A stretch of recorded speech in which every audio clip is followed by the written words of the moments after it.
a fat boy who never really cared about his life, but one day something happens that completely changes everything. At the start of the chapter, we see a house where a girl named Han Jib lives, and her mom is waking her up. She gets up and goes to get ready for school, first washing her face, then putting on a little makeup, then wearing her hoodie and leaving the house. After that, she goes to her mom and asks for Jiu-Jitsu clothes, and her mom tells her where they are kept while making a weird face and saying she worries way too much about Seijin. Then her dad calls her and asks if she still has a crush on him and says he is disappointed, which makes her angry, and she takes money from him and leaves. We then see her arrive at an apartment where Seijin lives. She rings the bell, and Seijin's father comes out and asks what happened. She asks about Seijin, and after thinking a bit, he says Seijin already left for school. She asks how long ago, and he says 20 minutes ago, so she immediately rushes away. We see her running on the road, and she finally spots Seijin walking ahead with some guys in front. She runs fast and jumps on him, putting him in a headlock and saying he's going to school without her, but he barely reacts and says he left early. She tells him to join Jiu-Jitsu and says he has gotten really fat, but a car is coming from behind and she does not notice because she is busy talking, and just before it gets close, Seijin saves her. The driver curses at them, but Seijin says nothing. Instead, he takes a bag from his shoulder containing her Jiu-Jitsu uniform, and they head to school together. We see In-jung already in class sitting at his seat, and on the front bench, a kid is being bullied by some boys asking for money. The kid says he has none, and Seijin looks at the class and says it is always like this, then ignores it and looks away. But the bully starts hitting the kid and says if he asks for money, it means give money, and if he asks for bread, it means give bread, while shouting bread repeatedly. Then Seijin stands up, picks up bread, and stuffs it into his mouth with so much force that blood comes out and his mouth twists, then slams him to the ground and apologizes, saying he might have used too much strength. The bully bleeds and gets furious, asking if he got shot in the head. Seijin replies if he had, he would be dead. Then the bully punches him and keeps hitting him, saying he is the biggest thug in school, but none of the punches affect Seijin, as if he were a statue. The bully grabs a desk and tries to hit him, but Seijin dodges and asks if he really thinks that will beat him. Then someone appears at the door, Han Jim. She sees the cut on his face and steps forward, but Seijin stops her, yet she goes to the bully and asks if he did this to Seijin. He mocks her for staying with a loser, and she tackles him in anger. Scene shifts, and we see Seijin and Han Jim's fathers meeting at a cafe talking about work.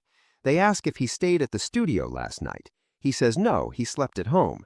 Then he mentions Han Jim came there and woke him up in the morning, and remembers how in the past, when Seijin got beaten, Han Jim saved him and asks if that still happens. The father replies she is changed now, but on the other side, Han Jim is beating the bully badly, putting him in a headlock and completely ruining his condition until Seijin comes and pulls her away. The bully says he will take revenge and bring his senior, and Han Jim warns if he even comes near Seijin again, she will kill him. Then the senior bully arrives and asks Seijin if he hit his friend. Seijin says it was a mistake, and he only gave bread too hard because he asked for bread. The senior slaps him, and Seijin says nothing and apologizes, but the bully asks him to fight, and he keeps refusing and apologizing until they leave with a plan. Outside school, Han Jim waits for him and asks if the bully said anything after she left, and Seijin denies it. Next day, a kid calls Seijin to the next class. He does not understand, but goes and sees Han Jim standing there covered in ink, shocked and asking who did it, but no one answers. Seijin gives her his clothes to change, and she starts crying, saying her mom will scold her. The senior bully says he is not sure the plan will work, but the other tells him not to worry. The bullied kid apologizes to Seijin for causing trouble, but Seijin angrily says it is not his fault. Then Seijin goes to the bully's classroom and talks to him. The senior steps forward asking if he came to fight. Seijin tells him to quietly apologize, but he refuses. Seijin laughs, saying he wondered what he would do if he actually apologized. Then from behind, a bully attacks, but instantly gets punched in the face, his skull cracking and face ruined. All the bullies attack together in anger, but Seijin kicks one down, throws another away with a punch, tackles a third, and knocks him out. The senior approaches, saying 3 are down now, his turn, and challenges him. Seijun thinks he is out of breath and must finish quickly. The senior is very fast and keeps dodging, while Seijun thinks he only needs 1 punch. The bully offers a chance, saying if he apologizes, he will never interfere in his life and he can live peacefully. But Seijun says he talks too much and must be beaten too. Then Seijun tackles him and pushes forward with his body weight to throw him down. But the bully grabs him and overpowers him, laughing, saying he is not the only one who can fight. And Seijun is about to lose consciousness when Han Jim arrives and kicks the bully's face, sending him flying. The bully gets angry and asks who she is. The junior says she learns Jiu-Jitsu, and the bully grabs her hair, saying she has never been beaten by a boy before and he will show her. But then he notices Seijun signaling her to run away. She instead asks if he has ever been beaten by a girl before. He gets angry and attacks, but she tackles him to the ground and locks him again, completely crushing the senior bully.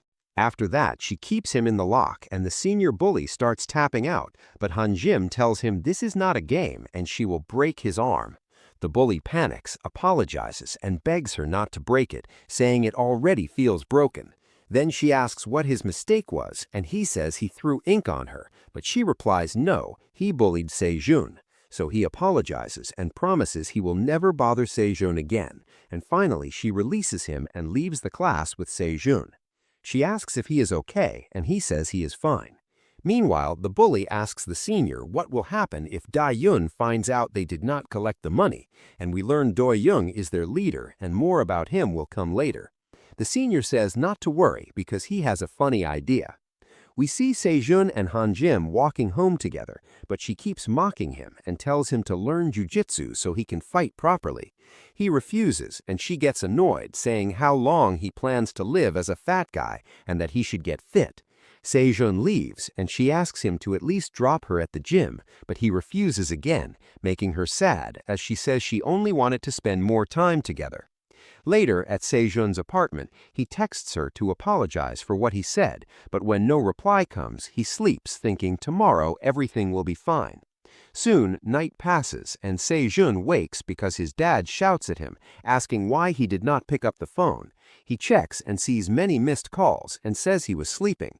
Then his dad, in terrible condition, tells him something happened to Han Jim. In the last scene, we see Han Jim's body completely fractured and in horrible condition. Then the emergency room where her parents and Seijun arrive, Seijun shocked and asking what happened. His father gives him slippers, and we see his feet bleeding because he came barefoot, his hands and legs trembling as he blames himself for leaving her alone and wishes he had gone to the gym with her. Then an inspector arrives and asks if he is her friend and takes him aside to talk about the assault, shocking Seijun as he asks who did it. The inspector says the investigation is ongoing and asks what he knows, so Seijun tells everything about the bullies and the inspector notes their names.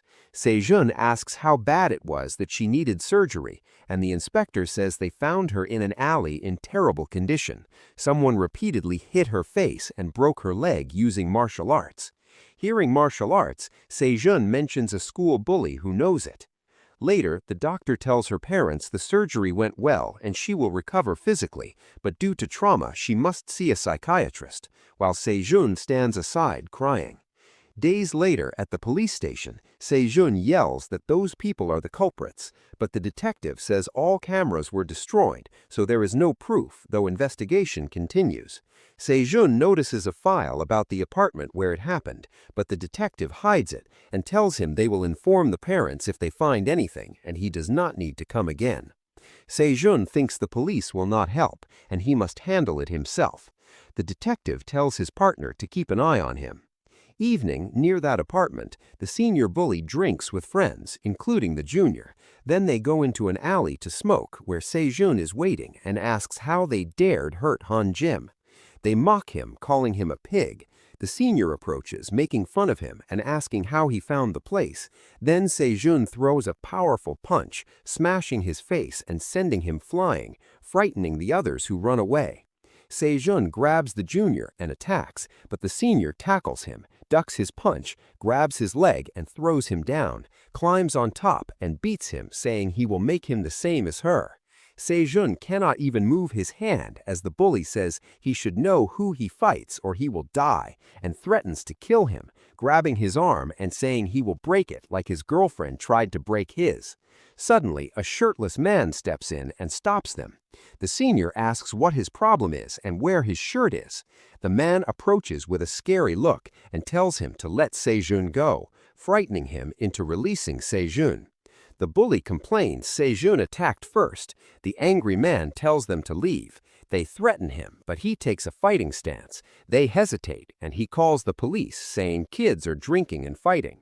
The bully threatens Sejun to meet at school, but Sejun shows his middle finger, and the man reports the threat, so they quickly leave.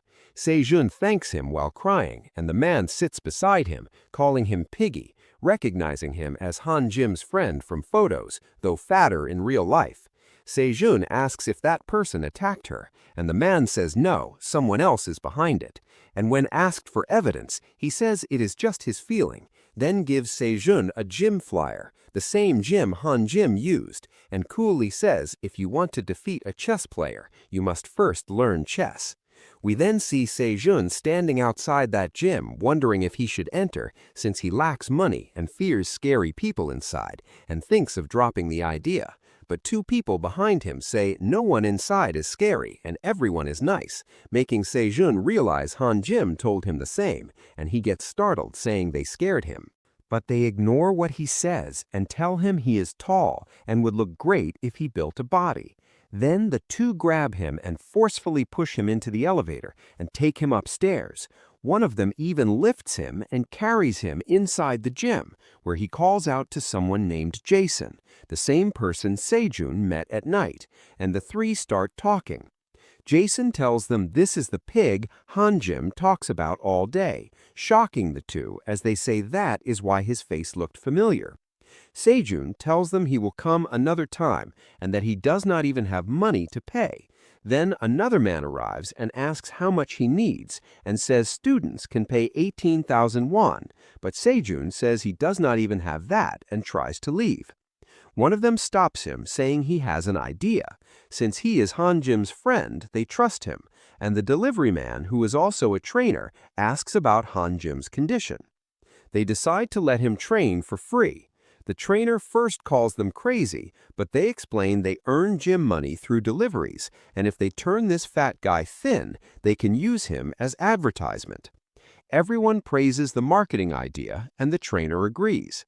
Sejun is confused, saying someone should at least ask him, but no one listens, and they make diet and training plans, deciding on 3 months with 3-hour daily sessions, while Sejun complains he does not even want to lose weight. Jason asks when to start, and the trainer says since it will take long, they should start today.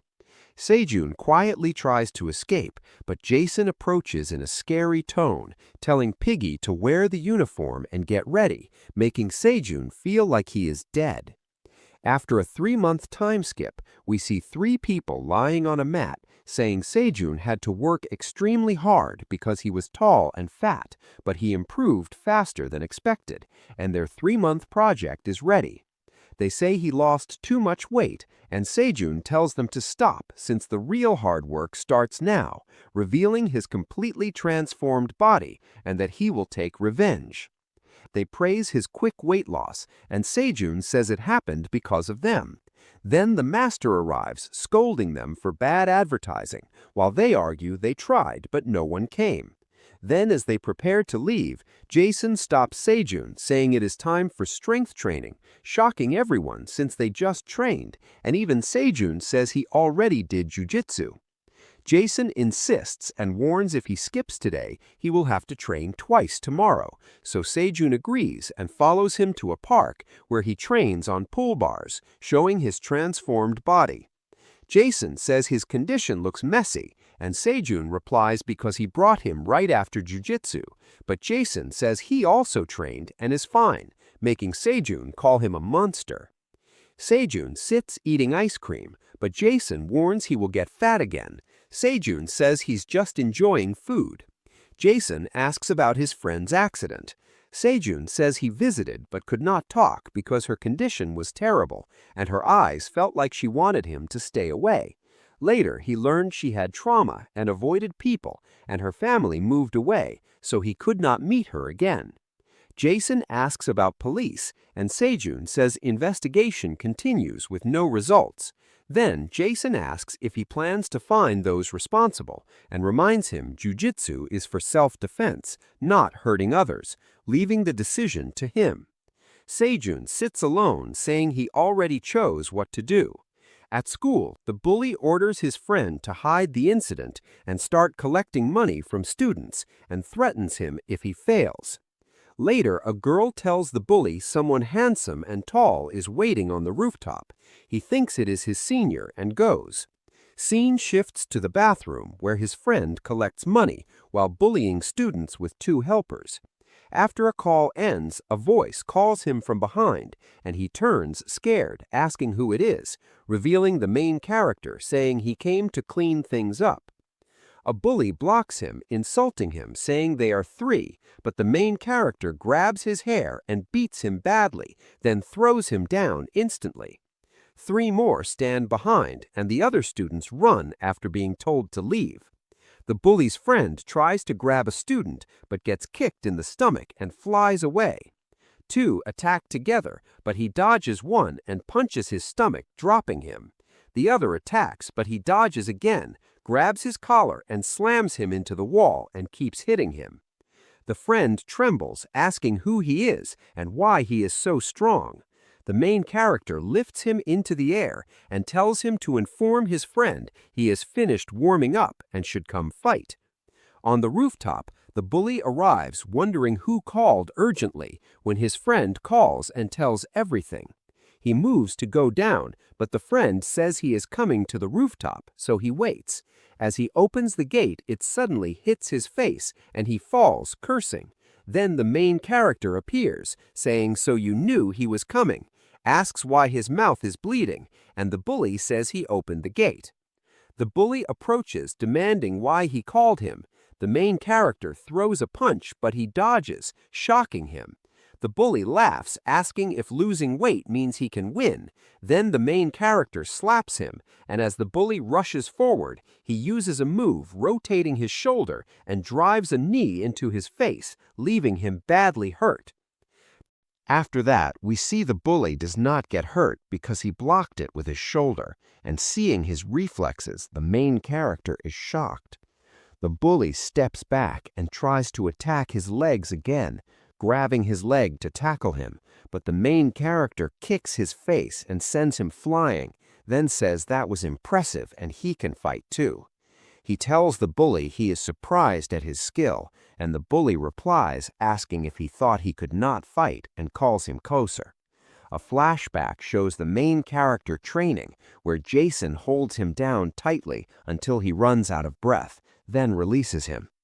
The main character complains he should teach locks instead of useless things, but Jason says if he learns to pass the guard, he will learn everything, and explains in detail that without it, anyone can defeat him easily, and Jiu-Jitsu alone is not enough. He must learn more tactics.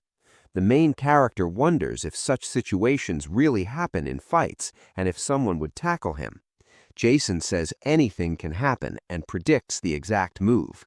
He asks what he should do, and Jason explains when someone grabs his leg, he must kick with the other leg, just like before.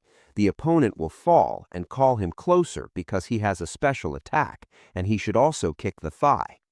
Back in the present, the bully lies on the ground, and the main character kicks his thigh as hard as possible, then advances as the bully tries to move his legs, but the main character grabs them, spins him in the air, crushes him down, and slams him to the ground.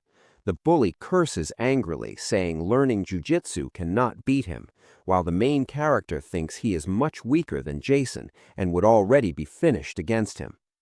The bully starts talking about his friend, saying if he had come that day, her condition would not be so bad, making the main character furious. But the bully adds if he answered her calls that day, they would have let her go, and mocks him, making him realize why his friend acted strangely, and he starts beating him in anger, but gets distracted and the bully tackles him to the ground.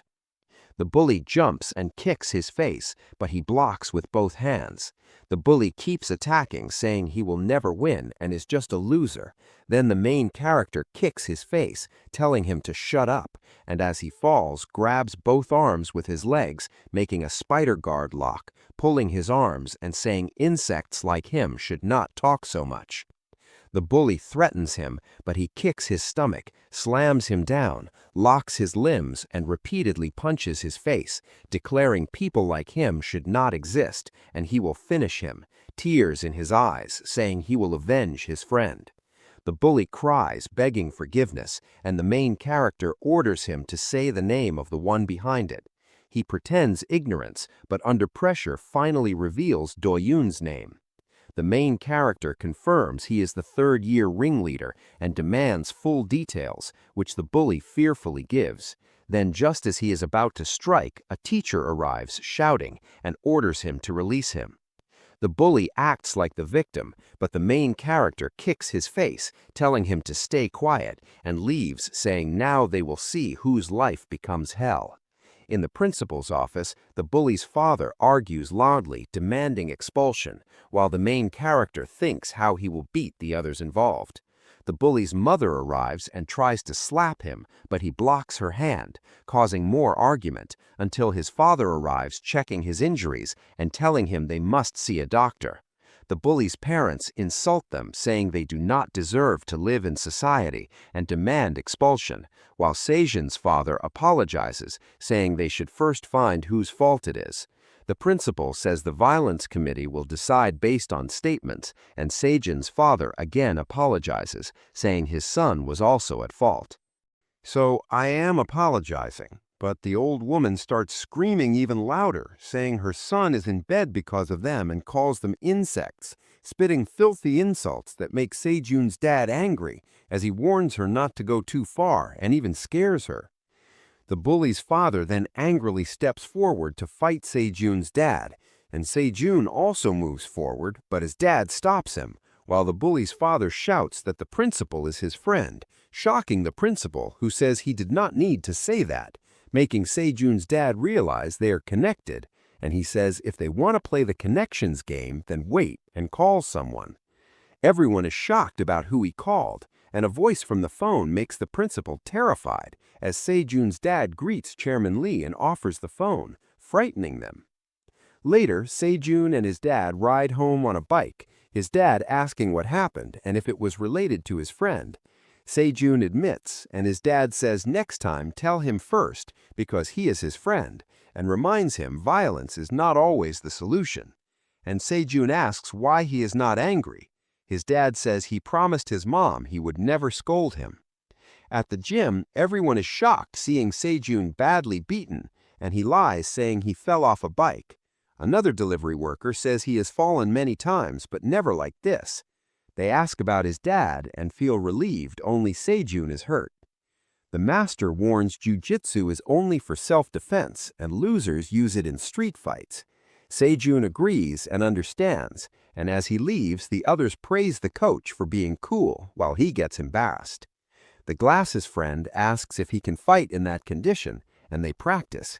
Once he removes his glasses, he looks like a demon and defeats Sejun repeatedly, locking him until Sejun taps out, then says he trained longer, but one day Sejun will surpass him and become the dojo's most dangerous fighter. Sejun asks where Jason is and learns he is out advertising while people get scared of him. Sejun says he barely saw anyone else in the gym. The friend says many used to come and asks if he visited Hanjim. Sejun admits he did, but could not face her because of her trauma and moving away, and the friend says she always talked about him and might be waiting for him, making Sejun think.